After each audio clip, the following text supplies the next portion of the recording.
Welcome back to All Indiana. A powerful new documentary illustrates how parents, teachers, and students can act to prevent school shootings like the one at Marjory Stoneman Douglas High School in Florida. And with more than 35 school shootings so far in 2022, Code Red, Youth of the Nation, exposes the fatal cost of our children's education. We're going to just go through this again. Knowing our kids will be safe as they learn and grow has been a long tradition of faith that hasn't changed for hundreds of years. That is, until now. A sea change of society and basic trust in our schools is upon us. It's all about us. We have the power. We can prevent the next shooting. A chance for us to help and a demand to not look away.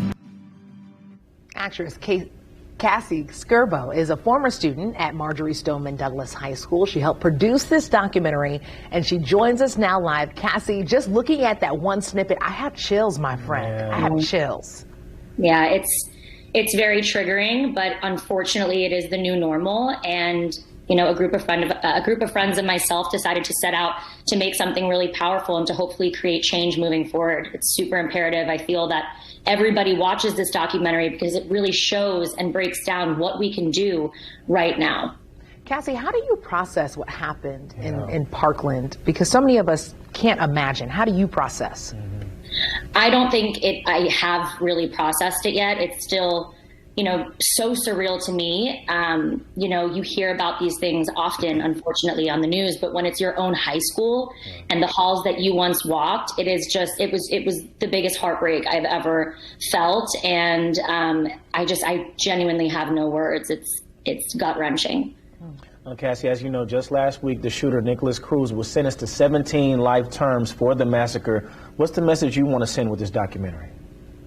You know, this documentary isn't just a retelling of events. It is solution-based, and it's set up in the format of 11 lessons, really taking viewers through, you know, teaching viewers more so what we can do moving forward, everything from the mental health factors to systemic failures, policies that are in place that people may be unaware of, making sure that we know how to properly use a trauma kit, because every student that day that had a survivable gunshot wound did survive, being that people knew how to use everything that comes in the kit, the gauze, the tourniquets, you know, ensuring that teachers do take the active shooter training.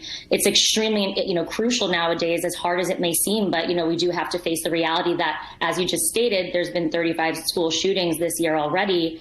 And unfortunately, it's not slowing down, and you know, as of now, but I feel that this documentary can really help eradicate these tragedies from happening moving forward. I mean, the CCTVs were on a 20-minute delay that day. There was just so much that went wrong, and this could have been avoided. And the goal is to avoid this at all costs moving forward, and to ensure that, you know, my 17 Eagle Angels above, that their passings were not in vain, that we do something, that we create change. And I genuinely feel that if every parent and people of, you know, the appropriate age watch this film, we will save lives moving forward. Cassie, what I love about what you all did with this film is how intentional you were with giving us tangible things that we can learn, that we can do, because so many people feel helpless and hopeless in situations like this.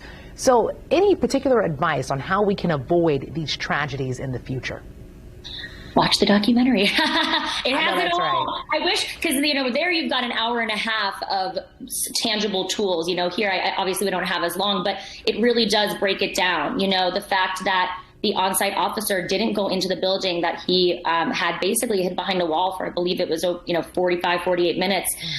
You know, being aware of mental health factors and signs, knowing the difference between a code red and a fire alarm. Oftentimes, a shooter will go in and pull the fire alarm, trying to get students and teachers into the hall to have, you know, easier access, for lack of a better phrase. And it's just knowing the signs, knowing the differences, knowing the policies that are in place, you know, doing your part in voting and speaking up.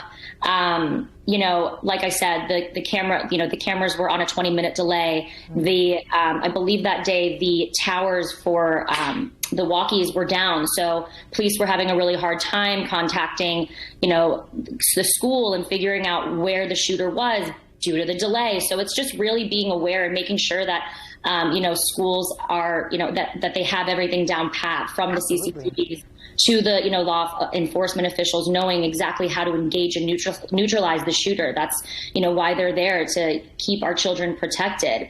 It's just it's so sad that our generation can't simply go to school and learn and have fun, which is what they're there to do. Instead, they're in constant fear, as are their parents. Every day they have to send their child off to school. It's like you never know what's going to happen.